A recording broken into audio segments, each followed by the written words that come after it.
The laptop screen froze mid-sentence. Amara Washington's fingers hovered over the keyboard as snickers rippled through Whitmore Academy's mahogany-paneled lecture hall.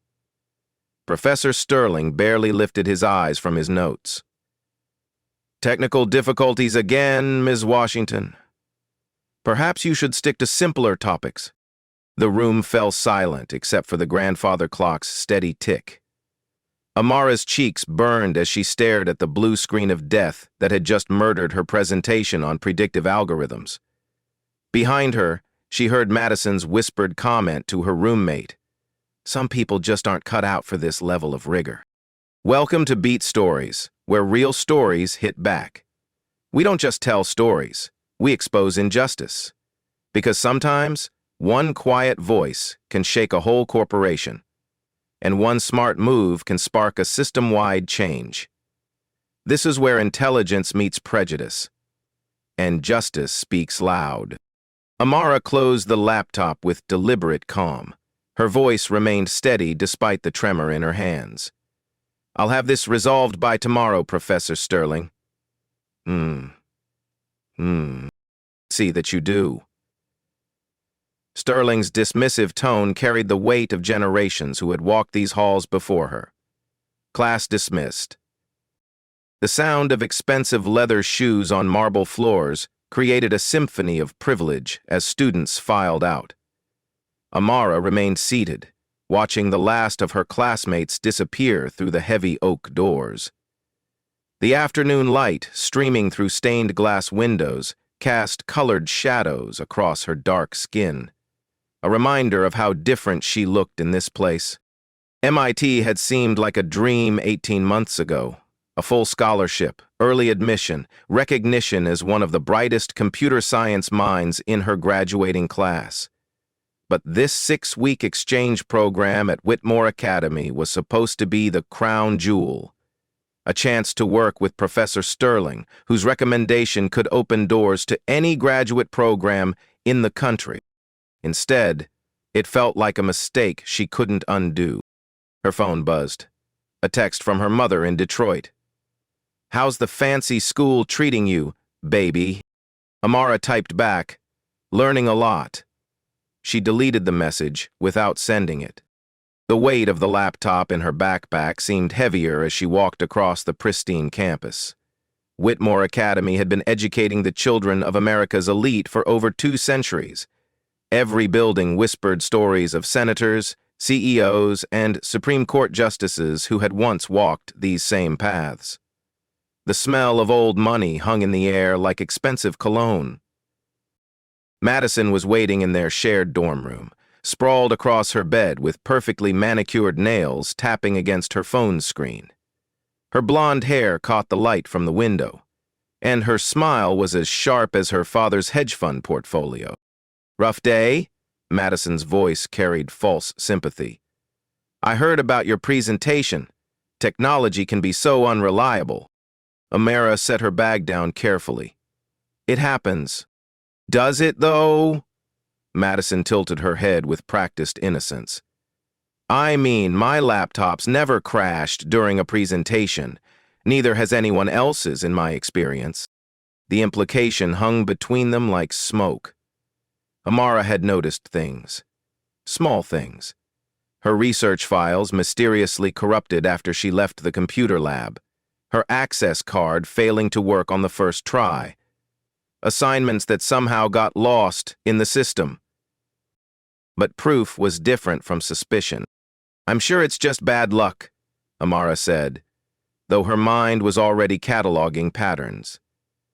The same way she had taught herself to see algorithms in chaos, she was beginning to recognize the subtle architecture of exclusion. Madison's phone chimed. "Oh, speaking of luck, we're having a study group tonight for Sterling's midterm. Just a few of us from the advanced track." She paused, examining her nails.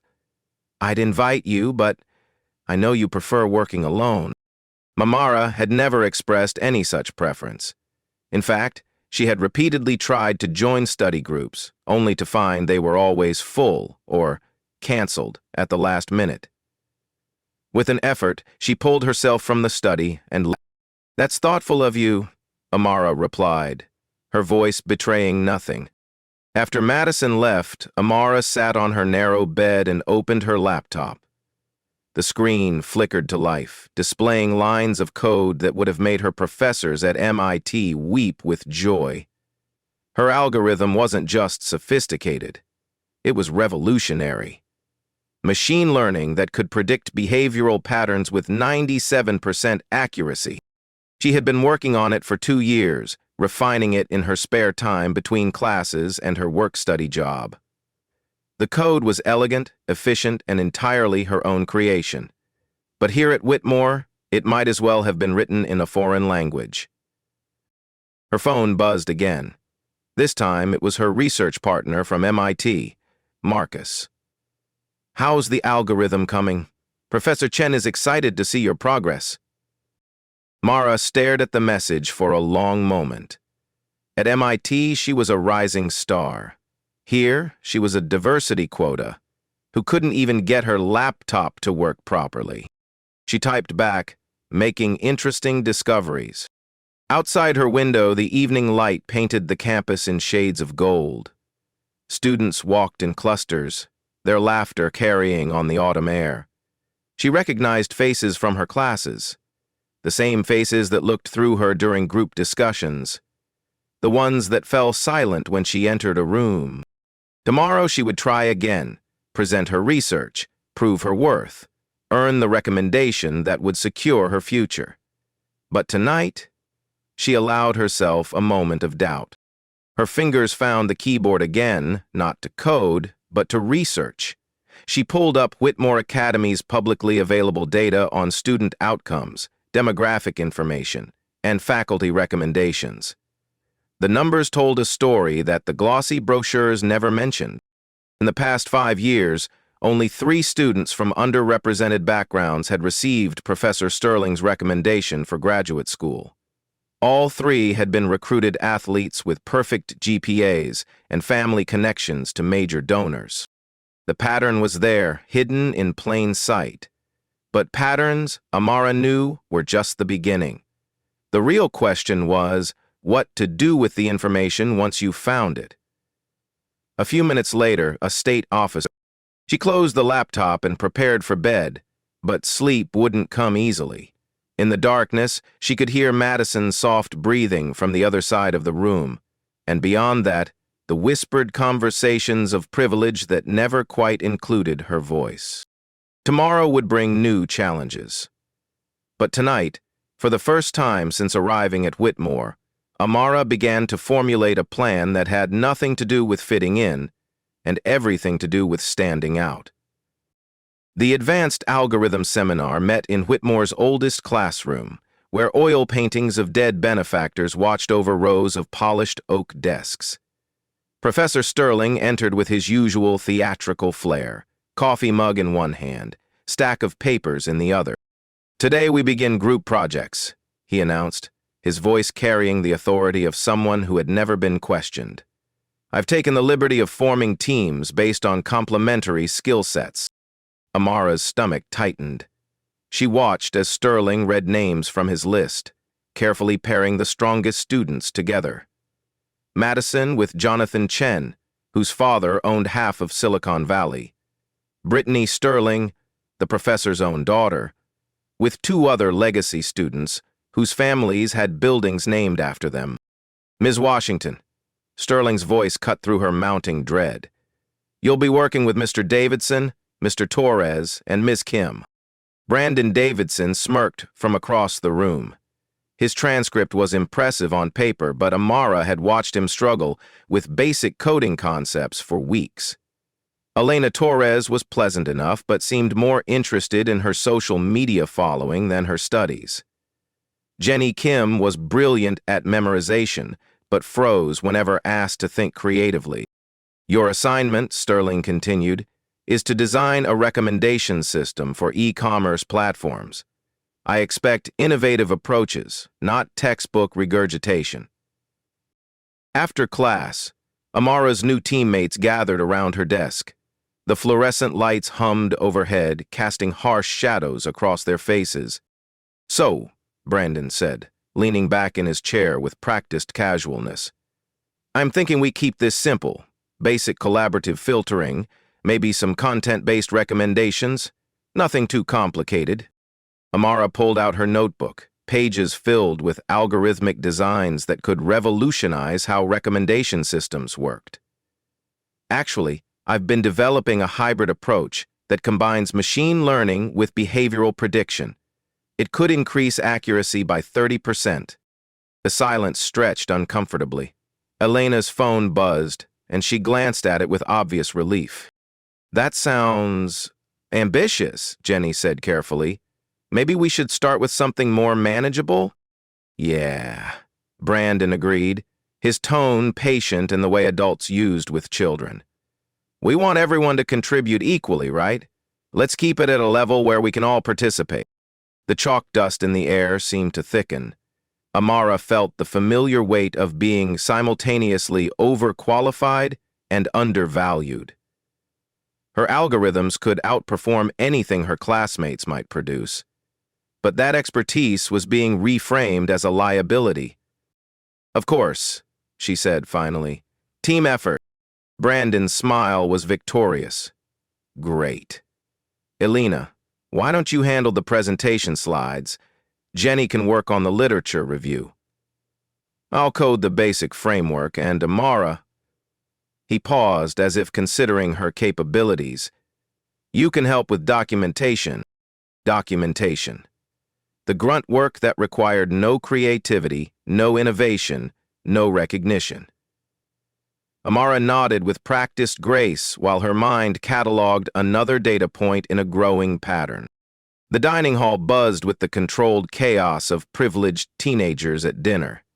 Crystal chandeliers cast warm light over tables filled with students, whose casual conversations revolved around family vacations to Europe and internships at companies their parents owned.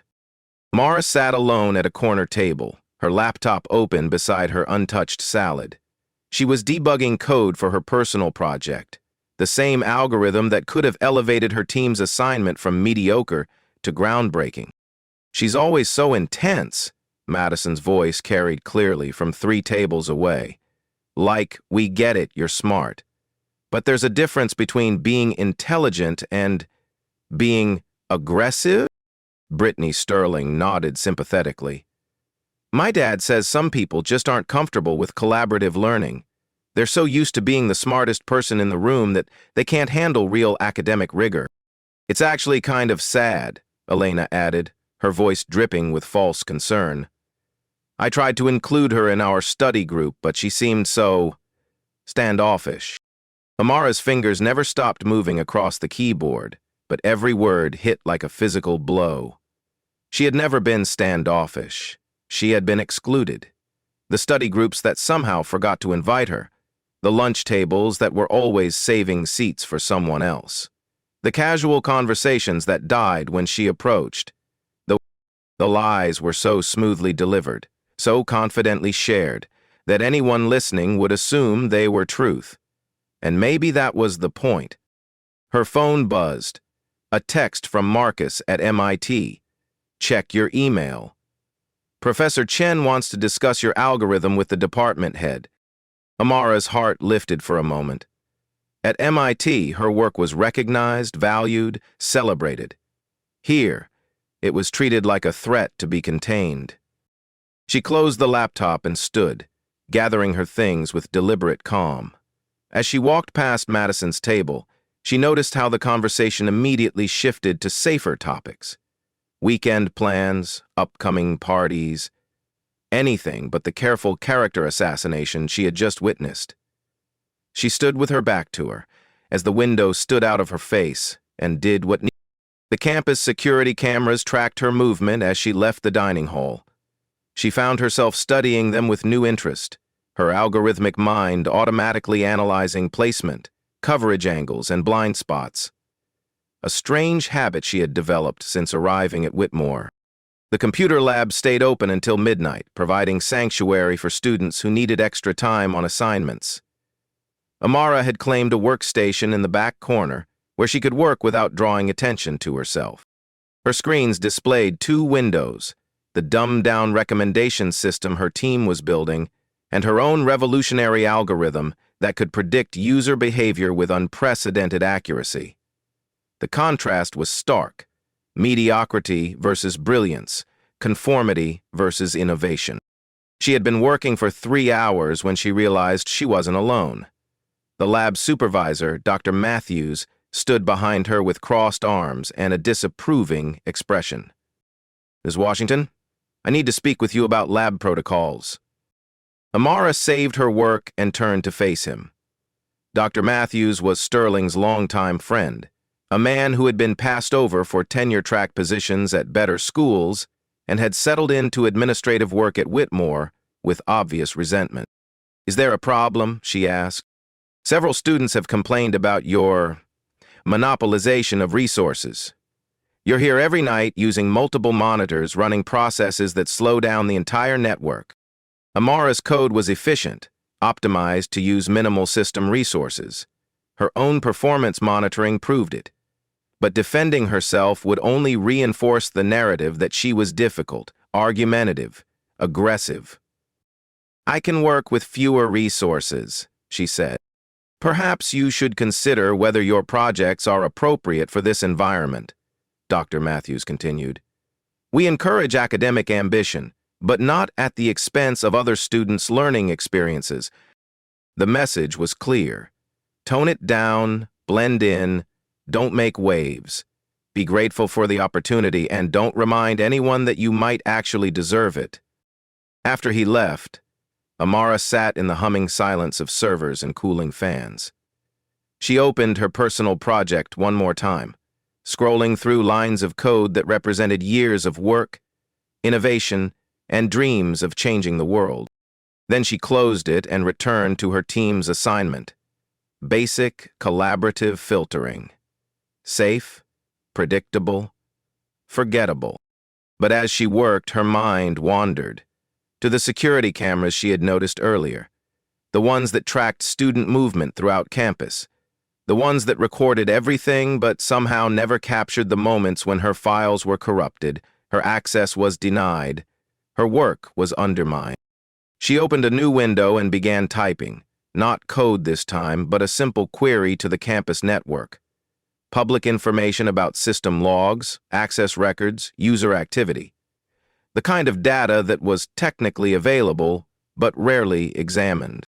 The patterns were there, waiting to be discovered. She just had to know how to look.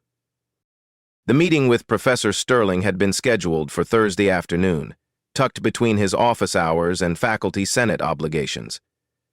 Amara arrived precisely on time, her laptop bag containing both her team's mediocre project and her own revolutionary work. Sterling's office was a monument to academic achievement. Diplomas, awards, and photographs with famous colleagues covering every wall. The leather furniture smelled expensive, and the grandfather clock in the corner marked time with authoritative precision. The right way around, Sterling thought. "Miss Washington." Sterling gestured to the chair across from his massive desk. "I trust you're adapting well to our academic environment?" "Yes, sir. Though I did want to discuss my research project." "Ah, yes." Sterling's smile was patient but tired. "I've been reviewing your progress with Dr. Matthews. He's expressed some concerns about your approach." Amara's carefully prepared presentation remained unopened on her laptop. "What kind of concerns?" "Nothing serious, you understand. Simply that your working style may not be the best fit for our collaborative model. Whitmore prides itself on developing well-rounded scholars, not just technical specialists." The words were diplomatic, but the meaning was brutal. Your intelligence is a problem. Your ambition is inappropriate. Your presence is disruptive. "I see." Amara's voice remained steady despite the earthquake in her chest. "I want to be clear, your academic record is impressive. MIT should be proud of their students. But graduate school recommendations require more than raw intelligence. They require demonstrated ability to work within established frameworks, to contribute positively to academic communities. Sterling leaned back in his chair, his expression almost paternal. Perhaps you might be happier at an institution that's more aligned with your particular strengths. I'd be happy to help you explore transfer options. The offer hung in the air like a sword. Transfer away from the program that could secure her future.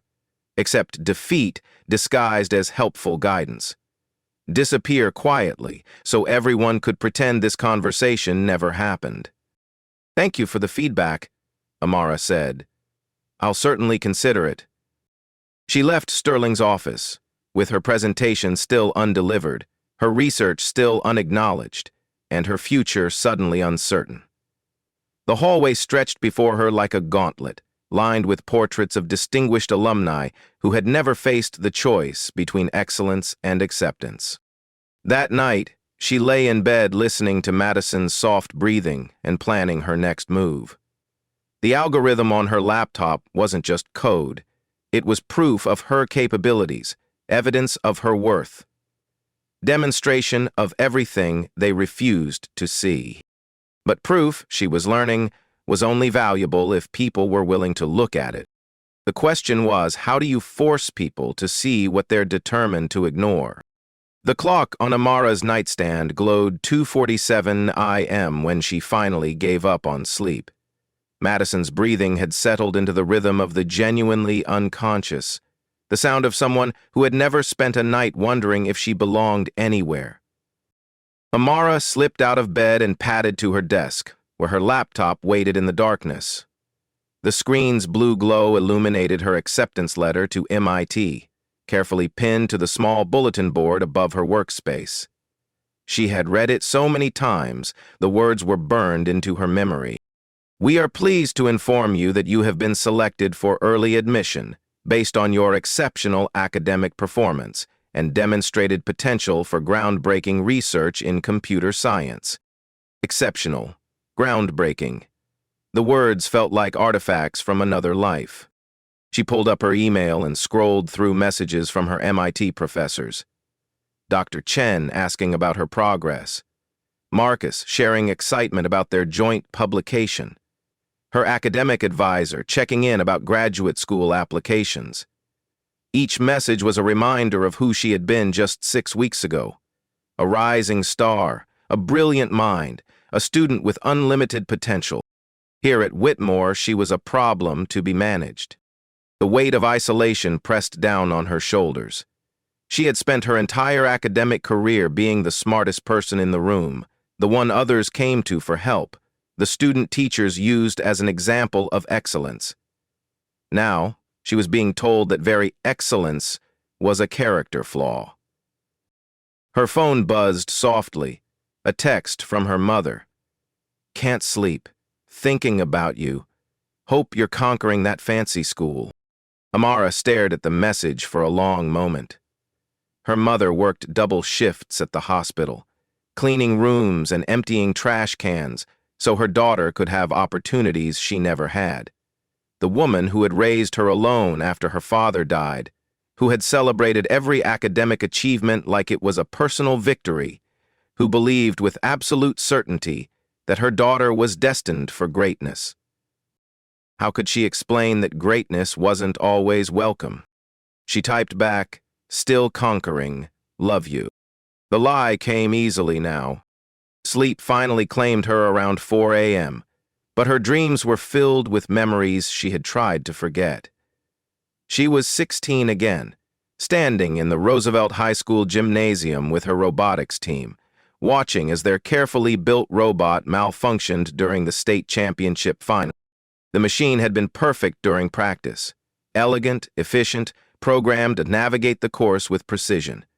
But under the bright lights of competition, with hundreds of spectators watching, it had simply stopped working.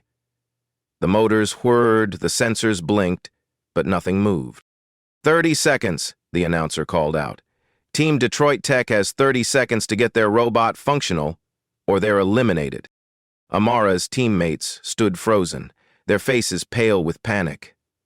Coach Williams started toward the robot, but Amara was already there, her hands flying over the control panel.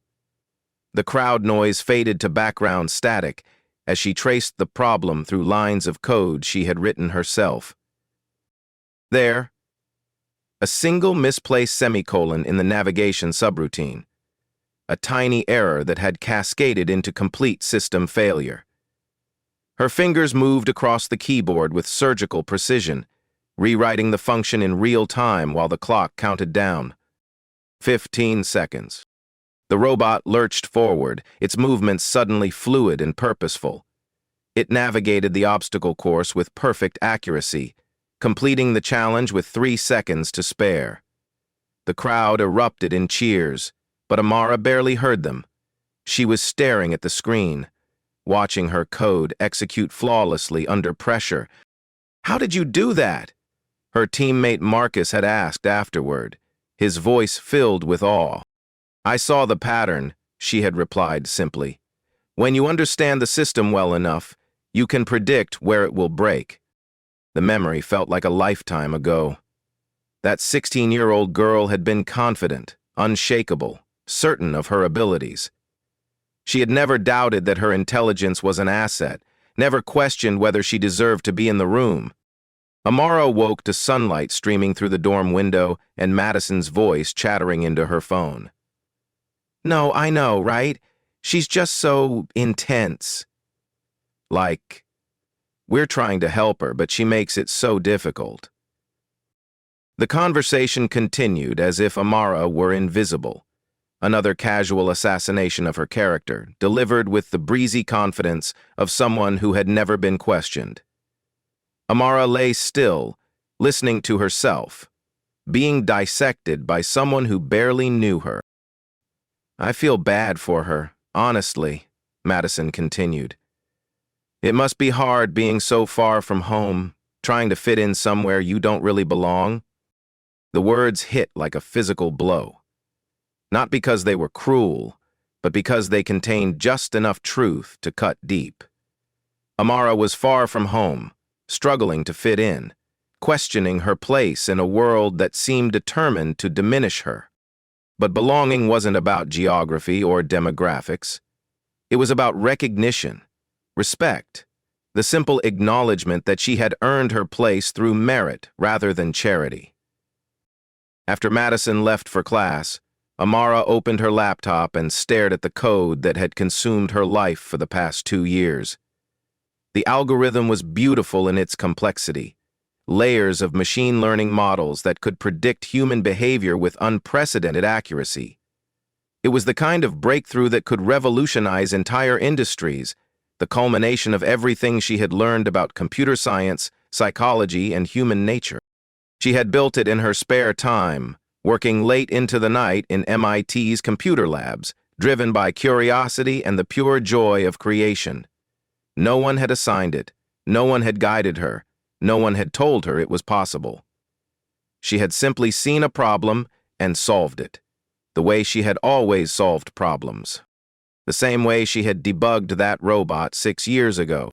The same way she could solve the problem of Whitmore Academy, if she chose to. Her fingers hovered over the keyboard as an idea began to form. Not a plan exactly, but a recognition of possibilities. The security cameras she had noticed, the network logs she had accessed, the patterns of behavior she had observed.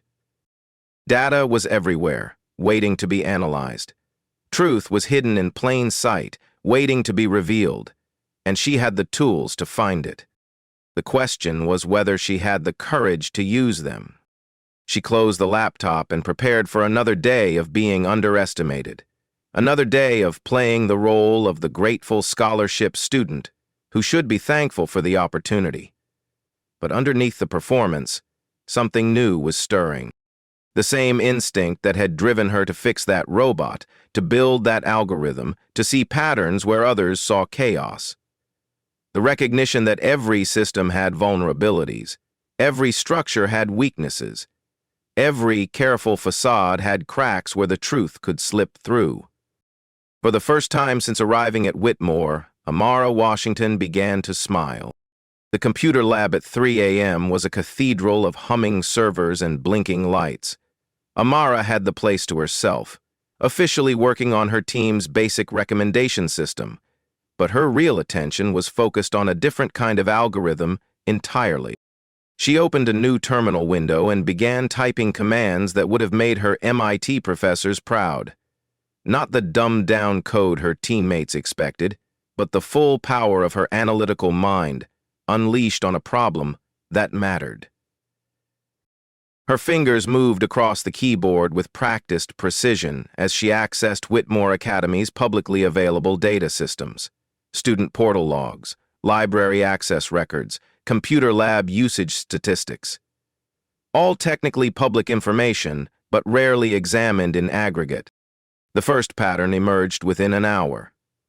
Over the past 5 years, students from underrepresented backgrounds had experienced technical difficulties at a rate 340% higher than their peers. File corruption, access denials, system glitches, all documented in help desk tickets that painted a picture of systematic frustration. Interesting, she murmured to herself, adding another data set to her analysis. Grade distributions told an even more compelling story. Students of color consistently received lower marks on subjectively graded assignments, while their performance on objective tests remained competitive. The statistical significance was undeniable, but the pattern had been invisible until someone bothered to look. By 4 a.m., she had built a comprehensive model of discrimination at Whitmore Academy. Not the obvious, overt kind that made headlines, but the subtle, systemic variety that slowly crushed spirits and limited opportunities. Death by 1,000 small cuts, each one deniable on its own, but devastating in aggregate. Her phone buzzed with a message from Marcus at MIT. "Your algorithm is incredible. Professor Chen wants to submit it to the National Science Foundation conference. This could change everything." Amara stared at the message, then at her screen, filled with evidence of institutional bias. 2 different worlds, 2 different versions of herself. In one, she was a rising star, destined for greatness. In the other, she was a problem to be solved. But problems, she had learned, could be turned into solutions with the right approach. The next morning brought a stroke of luck disguised as misfortune. During Professor Sterling's lecture on network security, the classroom projector malfunctioned, leaving him unable to display his carefully prepared slides. "Ms. Washington," he said with obvious reluctance, "perhaps you could assist with the technical difficulties?" Amara approached the podium with practiced calm, her fingers dancing across the control panel. The fix was simple, a loose cable connection. But she took her time, studying the room's audio-visual setup with new interest. "There we go," she announced as the projector sprang to life. "Thank you," Sterling said curtly, "though I do hope our technology proves more reliable for your group presentation next week." The comment was meant as a reminder of her laptop's conveniently timed failure, but Amara heard something else entirely, an opportunity. After class, she lingered in the empty lecture hall, ostensibly packing her bag, but actually memorizing every detail of the room's setup. Camera placements, network access points, wireless signal strength. Her mind cataloged vulnerabilities like a general surveying a battlefield. Madison appeared beside her with predatory friendliness. "Ready for the big presentation? I heard Professor Sterling is inviting some board members to observe our projects." "Board members?" Amara kept her voice neutral despite her racing pulse. "Oh, yes. Daddy mentioned it last night. Something about showcasing student innovation to potential donors." Madison's smile was sharp as broken glass. "I'm sure you'll do fine, though.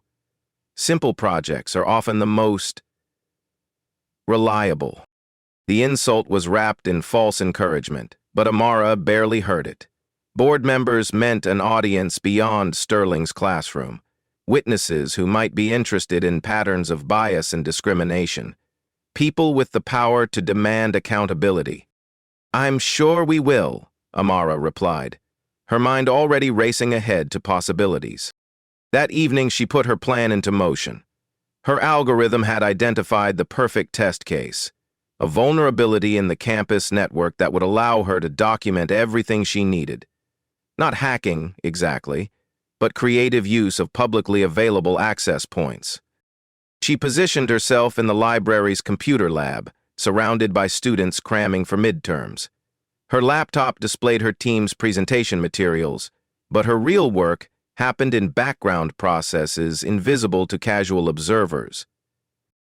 The security cameras throughout campus were connected to a centralized system, their feeds archived for 30 days before being overridden. Most of the footage was routine. Students walking to class, studying in common areas, normal campus life. But buried in terabytes of mundane recordings were the moments that mattered. Her algorithm sifted through hours of footage with mechanical precision, identifying instances where her access card had failed, where her files had been accessed by unauthorized users, where conversations about her had taken place in supposedly private spaces. The evidence was damning. Madison's digital fingerprints on Amara's corrupted files, Brandon discussing strategies to keep her in line during group work, Dr. Matthews disabling her computer lab access after she left each evening, then restoring it before she returned. But the most devastating discovery came from Sterling's office camera. A conversation between the professor and several colleagues, their voices carrying clearly through the room's expensive acoustics. The Washington girl is becoming problematic, Sterling's voice was unmistakable. Too ambitious, too visible. We need to manage the situation before it reflects poorly on the program. Agreed, replied a voice Amara recognized as Dr. Matthews. I've been limiting her access to resources, but she's persistent.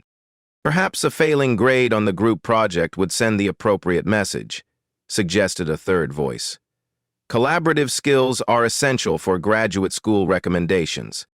The conversation continued for 12 minutes. A masterclass in systematic exclusion disguised as academic mentorship. They discussed her like a problem to be solved rather than a student to be educated. Their bias so casual and complete that they saw nothing wrong with engineering her failure.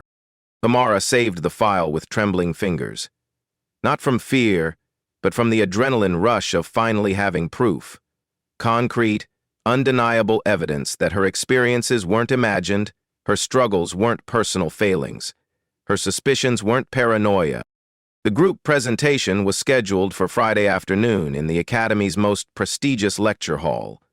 Amara arrived early, ostensibly to test the audio-visual equipment, but actually to plant the seeds of her counterattack. Her teammates trickled in over the next hour, each bringing their assigned portions of their safely mediocre project. Brandon carried the flash drive containing their presentation, while Elena practiced her opening remarks, and Jenny reviewed their deliberately simplified conclusions. Remember, Brandon said as they set up, we want to hit all the basic points without getting too technical. Keep it accessible. Amara nodded agreeably while uploading her own presentation to the room's network server. A backup plan, she told herself, though she knew it was really the main event. The audience began filing in at 1:50 p.m. Professor Sterling entered with his usual theatrical authority, followed by several people Amara didn't recognize. Board members, she realized, noting their expensive suits and practiced smiles. The decision-makers Madison had mentioned. At exactly 2 p.m., Sterling called for attention. Ladies and gentlemen, welcome to our Student Innovation Showcase. Today, you'll see the finest examples of collaborative learning and academic excellence that Whitmore Academy has to offer. The first 3 groups presented their projects with polished competence, safe, predictable work that demonstrated technical skill without challenging any assumptions or pushing any boundaries. Each presentation earned polite applause and encouraging nods from the board members. Then it was their turn. Brandon approached the podium with confidence born of privilege and mediocrity. Good afternoon. Our team has developed a basic recommendation system for e-commerce platforms using established collaborative filtering techniques. The presentation unfolded exactly as rehearsed. Elena explained their methodology with memorized precision. Jenny outlined their literature review with academic thoroughness. Brandon demonstrated their functional but unremarkable code. Throughout it all, Amara stood silently at the side of the stage, playing her assigned role as the grateful team member whose contributions were too minor to mention. The documentation specialist, the note-taker. The diversity quota earning her place through charity rather than merit. 23 minutes into their allotted 30-minute slot, Brandon reached their conclusion slide.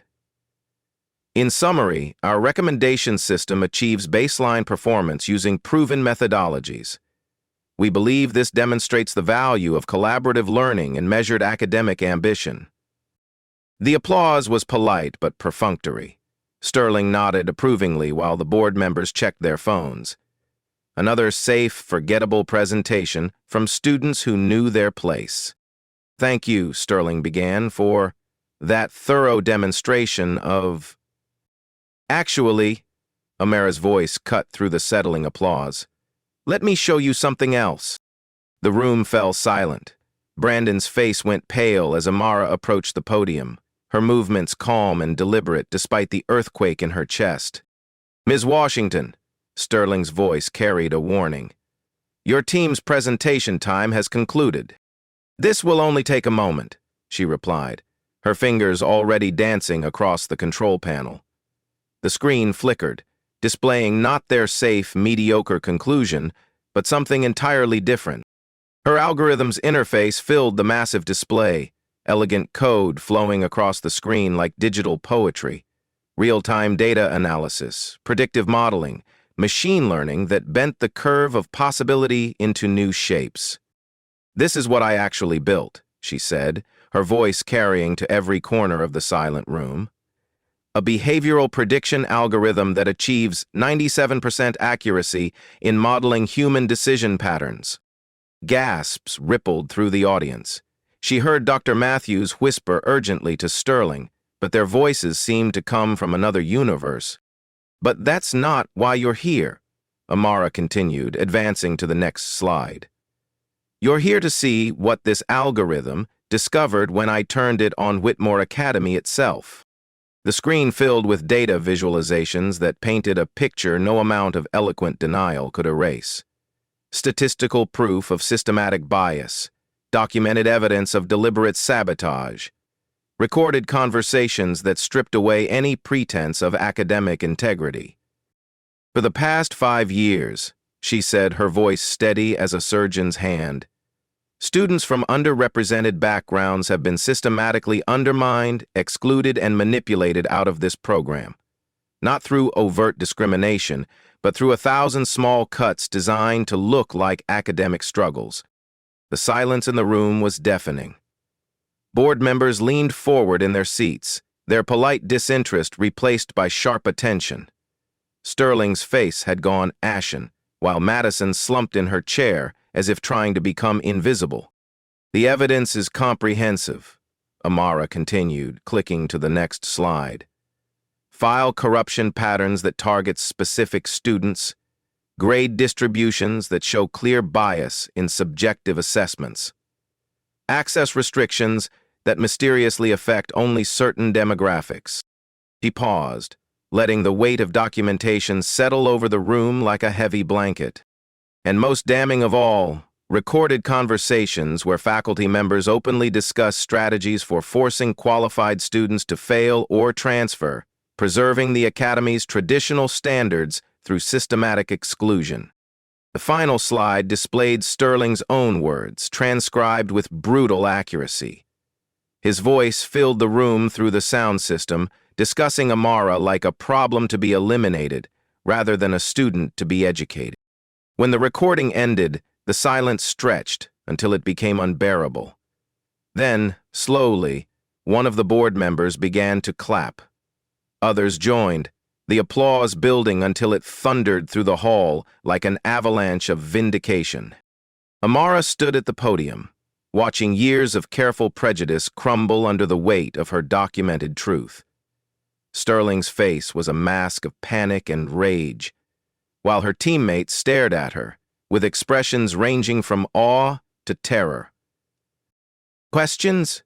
she asked the stunned audience, though she knew the real questions would come later, in boardrooms and legal offices where accountability had teeth.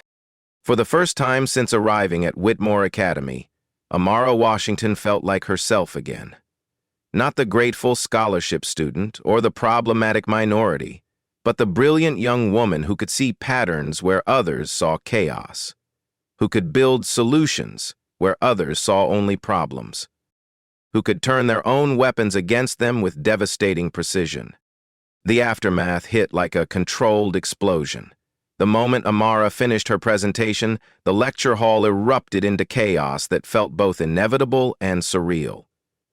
Board members rose from their seats, their expensive suits rustling with urgent movement. Sterling stood frozen at the front of the room, his face cycling through disbelief, rage, and dawning terror. "This is preposterous," he finally managed, his voice cracking with desperation. "This student has clearly manipulated data to support false allegations." "Professor Sterling," the voice belonged to Margaret Whitmore Chen, the Academy's board chair and great-granddaughter of the school's founder. Her tone carried the authority of old money and older power. "I think we've heard enough." The room fell silent except for the soft clicking of smartphones as students and faculty frantically documented the moment. Elena had tears streaming down her face. Whether from shame or shock was unclear. Brandon sat slumped in his chair, staring at Amara like she had materialized from another dimension. "Brandon," Dr. Matthews tried to approach the podium, perhaps to shut down the presentation system, but Margaret's sharp look froze him in place. "Don't," she said simply. "If I may." Another board member spoke up. Thomas Harrison, whose tech company had donated millions to the Academy's computer science program. "Ms. Washington, this algorithm you've developed, how long did it take you to build?" 2 years, Amara replied, her voice steady despite the adrenaline coursing through her veins. "I started it as a freshman at MIT. And you accomplished this analysis in how much time?" 3 days. Harrison nodded slowly, his expression a mixture of admiration and concern. "Remarkable work, absolutely remarkable." Madison had gone completely pale, her perfect composure finally cracking under the weight of documented evidence. She whispered something to Brittany Sterling, who looked like she wanted to disappear into the mahogany paneling. "The board will need to review this evidence thoroughly," Margaret announced, her voice cutting through the nervous chatter. "Dr. Sterling, you and your colleagues will make yourselves available for questioning immediately." Sterling's attempt at protest died in his throat as Margaret's gaze swept over him like a cold wind. This wasn't just about one professor's bias anymore. It was about the Academy's reputation, its accreditation, its carefully cultivated image of excellence and integrity. "Ms. Washington," Margaret continued, "would you be willing to provide the board with copies of your analysis and supporting documentation?" "Of course," Amara replied. "I've prepared a comprehensive report with all source materials and methodology clearly documented." "Excellent." Margaret's smile was sharp as a blade. "We'll be in touch very soon." The next hour passed in a blur of urgent conversations and hastily called meetings. Students filtered out of the lecture hall in small groups, their voices hushed but excited. Word was already spreading across campus through social media and text messages.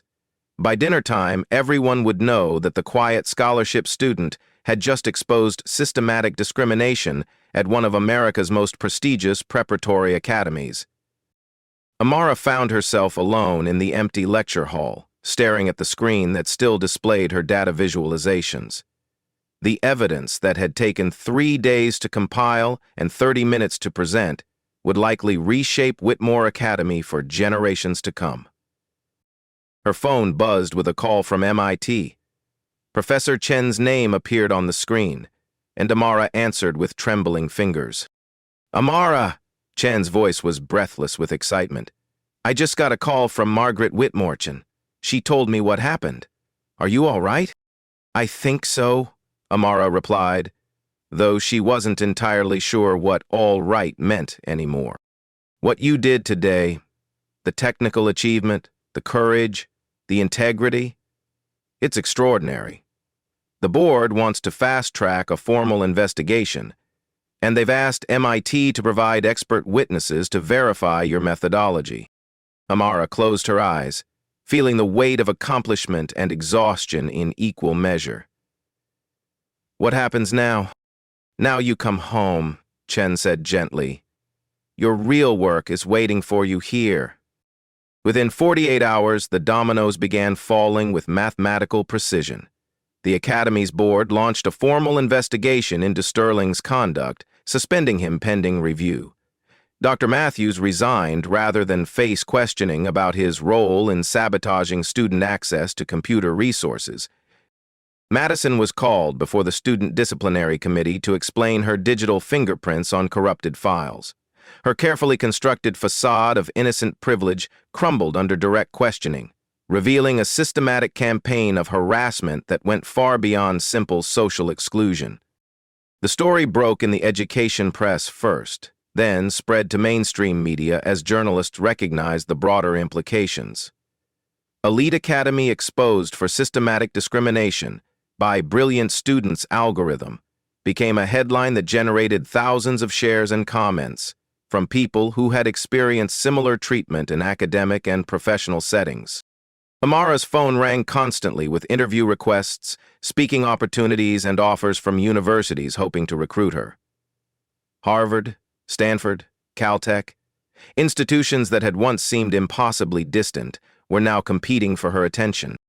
But the call that mattered most came from Marcus at MIT. "The National Science Foundation wants to feature your algorithm at their annual conference," he said, his voice bubbling with excitement. "And 3 major tech companies have already inquired about licensing opportunities." "For real?" Amara found herself laughing, for the first time in weeks. "For real. You're not just brilliant, Amara, you're about to be famous." The final board meeting took place in Whitmore's grand conference room, where oil paintings of distinguished alumni looked down on a very different kind of distinguished gathering. Margaret Whitmore Chen sat at the head of the polished table, flanked by fellow board members whose expressions ranged from stern to apologetic. Amara entered the room to find Sterling already seated, his usual confidence replaced by the hunched posture of a man whose career was effectively over. Beside him sat a lawyer whose expensive suit couldn't disguise the hopelessness of his client's position. "Ms. Washington," Margaret began, "the board has completed its investigation into your allegations. We want to personally apologize for the treatment you experienced and thank you for bringing these serious issues to our attention." "Anne Franklin," the woman said, "everyone has the full truth at the start of every..." She slid a thick folder across the table. "Our findings confirm every aspect of your analysis. Professor Sterling will not be returning to Whitmore Academy. Dr. Matthews has already submitted his resignation, and we're implementing comprehensive reforms to prevent this kind of discrimination from ever happening again." He stirred alone. In stills of legal documents, his eyes finding Amara's across the table. "You have no idea what you've done," he said quietly, his voice carrying neither anger nor threat, just the hollow recognition of defeat. "I know exactly what I did," Amara replied, her voice calm as still water. "I solved a problem." The board offered her a formal recommendation letter, not just from the Academy, but personally signed by Margaret herself. They offered financial compensation for her suffering. They offered a public apology and recognition of her exceptional contributions to the institution.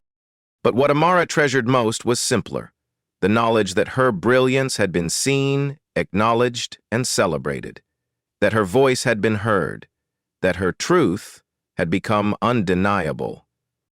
As she walked across Whitmore's campus one final time, students she had never spoken to nodded respectfully. Faculty members who had once looked through her now met her eyes with something approaching awe. The security cameras that had once tracked her every movement now seemed like friendly witnesses to her triumph. Her algorithm had started as a tool for predicting human behavior. It had become something far more powerful, a weapon for exposing human prejudice and demanding accountability from those who believed themselves untouchable. This is exactly the kind of story Beat Stories was created to tell, where quiet brilliance refuses to stay silent. 6 months later, Amara Washington stood before a packed auditorium at the National Science Foundation's annual conference. Her algorithm displayed on screens, visible to researchers from around the world. The same code that had exposed systematic bias at Whitmore Academy was now being implemented by universities across the country to identify and eliminate discrimination in their own programs. "The beautiful thing about data," she told the audience, her voice carrying the quiet confidence of someone who had learned to trust her own brilliance, "is that it doesn't lie. It simply reveals patterns that people prefer to keep hidden." The standing ovation lasted 3 full minutes. Back at MIT, her lab hummed with activity. A diverse team of graduate students worked alongside her, developing applications for her behavioral prediction algorithm that ranged from identifying bias in hiring practices to detecting systemic inequities in healthcare delivery. Major tech companies had offered her millions for licensing rights, but Amara had chosen a different path, making the core methodology freely available to researchers working on social justice applications. Her phone displayed hundreds of messages from students around the world who had watched videos of her Whitmore presentation. Young women of color writing to thank her for showing them what was possible. Scholarship students who had felt invisible until they saw someone like themselves refuse to be silenced. Black stories, touching stories, real-life stories of people finding courage in her example. The impact rippled outward in ways she never could have predicted. Whitmore Academy had hired its first diversity officer and implemented mandatory bias training for all faculty. Professor Sterling had been quietly forced into early retirement, his academic reputation permanently tarnished. Madison had transferred to a different school, though her family's donations to Whitmore mysteriously continued. Marcus burst through her lab door with his usual enthusiasm, waving a printed email. "You're not going to believe this. Stanford wants to endow a chair in your name, the Margaret Washington Center for Algorithmic Justice." Amara looked up from her coat, smiling at the irony. "I'm 19 years old. You're also a genius who changed the world." Details. That evening, she video-called her mother in Detroit. The hospital shift had been long, but her mom's smile could have powered the entire city. "I saw the article in the newspaper," her mother said, pride radiating through the screen. "My baby on the front page of the Detroit Free Press. Local student's algorithm exposes elite school bias." "The headline's a little dramatic," Amara laughed. "Sometimes drama is exactly what the world needs." Her mother was right.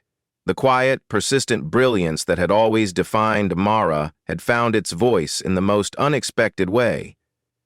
By refusing to be diminished, by trusting her instincts, by turning the tools of exclusion into weapons of accountability, she had proven something that went far beyond algorithms and data analysis. Intelligence has no color, gender, or background, only dedication and opportunity.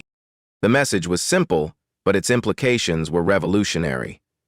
In a world that still struggled to recognize talent in unexpected packages, Amara's story served as proof that brilliance would always find a way to shine through, especially when it refuses to be hidden. Her algorithm continued running in the background, quietly analyzing patterns and exposing truths. But her real legacy was walking through the world with the unshakable knowledge that she belonged wherever her mind could take her. and her mind, it turned out, could take her anywhere. This story represents just one example of the countless bright minds who face discrimination in academic and professional settings every day. From elite prep schools to corporate boardrooms, systematic bias continues to limit opportunities for talented individuals, based on factors that have nothing to do with their capabilities. At Beat Stories, we believe every voice deserves to be heard, especially those that challenge injustice. Have you witnessed or experienced similar discrimination in your own educational or professional journey? Share your story in the comments below. Your experience matters, and your voice could inspire our next story. If this story resonated with you, please share this video with someone who needs to hear Amara's message. Subscribe to Beat Stories for more inspiring real-life stories of people who refuse to be silenced. Comment with your thoughts on how we can continue building more inclusive institutions. Remember, every time someone like Amara stands up to systematic discrimination, they make it easier for the next person to do the same. Change happens one algorithm, one exposed truth, one courageous voice at a time. What pattern of injustice do you think Beat Stories should expose next? Let us know in the comments. Your suggestion might inspire our next investigation. Like this video if you believe talent deserves recognition regardless of background, and subscribe to Beat Stories if you want to see more stories of quiet brilliance making loud impact. Together, we can ensure that touching stories like Amara's become testimonies to progress, rather than reminders of how far we still have to go. Because at Beat Stories, we don't just tell stories. We expose the truth that needs to be heard.